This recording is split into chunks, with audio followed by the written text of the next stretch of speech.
Cambridge Tuitions.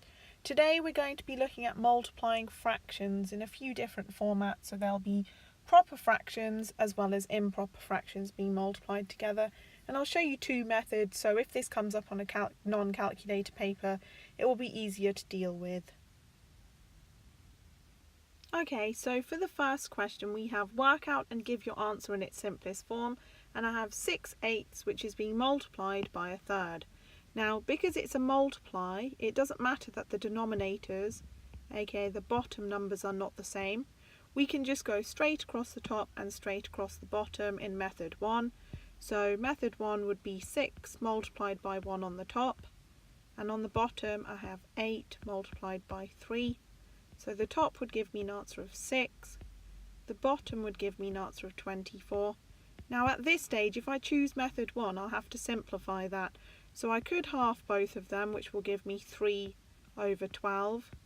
And then at this point I should notice that 3's go into both of them, 3's go into 3 once, and 3's go into 12 4 times. So my final answer is 1/4. Now that's method 1.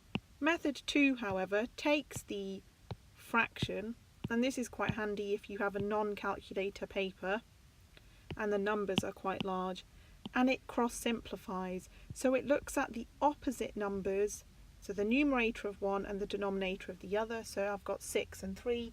I can say, is there any number that will go into both 6 and it will go into 3? Yes, there is. 3 will go into both of them. So 3 will go into 3 once, 3 will go into 6 twice, so I can cross those out. Then I'll look at my other diagonals, 1 and 8, and I say, is there any number bigger than 1 that will go into both of them? There's not. So now I take my 2 on the top here and I multiply it through with my 1 on the top, just like I did with the other one when I'm going straight across the top because it's multiplying. And on the bottom I've got 8, which I multiply by my cross simplified 1. Now when I do the maths on that, the numbers are smaller, so it will give me 2/8, which I can just half, and that will take me straight to 1/4. Okay, and on to the next one. So here I have 2 4/7, which is being multiplied by 3/4. As you can see, we have a slight problem here because the first fraction is a mixed number. So when I'm multiplying, if I have one which is a mixed number, I need to turn that into an improper fraction. The way I can do that is I can take the integer at the beginning, so my whole number at the beginning, and I multiply that by the denominator, so I'll write that bit out there. So I get 2 multiplied by 7, and I need to add the numerator to that, so I add the 4, and that gets placed over the original denominator, which in this case was 7, and I just copy out the other fraction, so I've got multiplied by 3/4.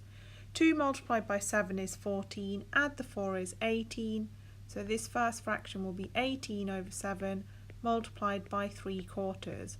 Now I could either go straight across the top and straight across the bottom, which was my initial method 1, so at this stage it can turn into method 1, which I just said the top multiplied together, 18 multiplied by 3, and the bottom multiplied together, 7 multiplied by 4.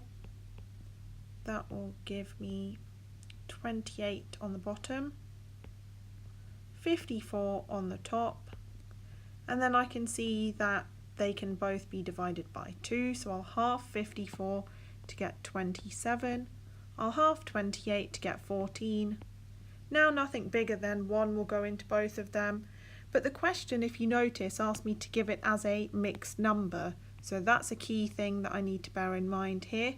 This is not a mixed number, so I now need to convert that back. So I say, how many 14's go into 27?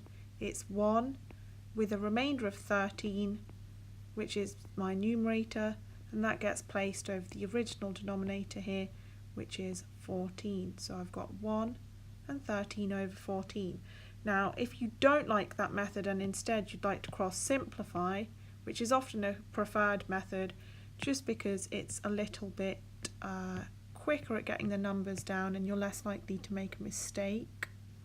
So I'll take that bit there and I will say 18 and 4.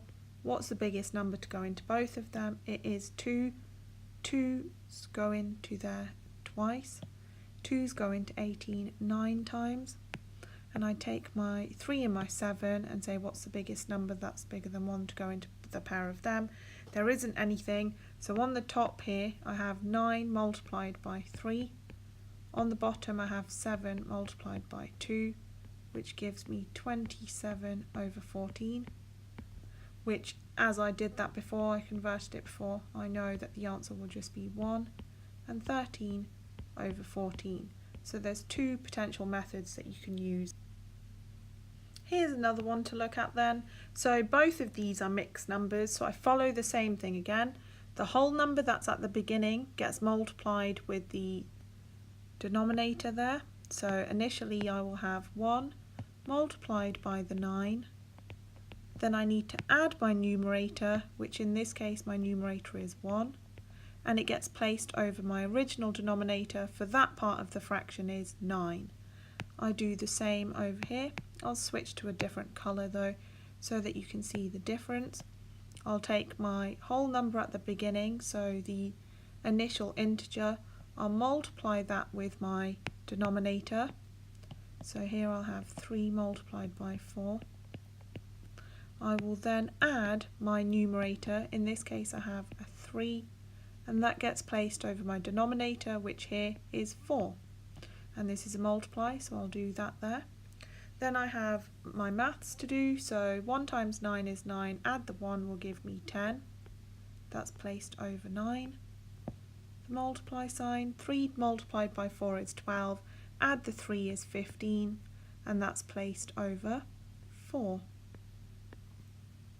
So I could do my first method, which I showed you previously as well, where I go straight across the top and straight across the bottom. So that will be 10 multiplied by 15, and that gets placed over 9 multiplied by 4. And you can just do the maths and you can simplify on with that one. But my preferred method, because the numbers are beginning to get slightly bigger now, is where I do cross simplify. So I'll take this question here and I will cross simplify, just because that will be a little bit easier to handle with the numbers. So I'll look at these opposite diagonals here, 4 and 10. The biggest number to go into both of them, greater than 1, will be 2. 2's go in twice in the 4 and 5 times into the 10. And in the case of the 15 and the 9, this one's often missed in exams, 3's will go into both of them. So 3's will go into 15 5 times, and 3's will go into 9 3 times. So now I have the 5 multiplied by the 5 on the top, 3 multiplied by 2, which gives me an answer of 25 over 6.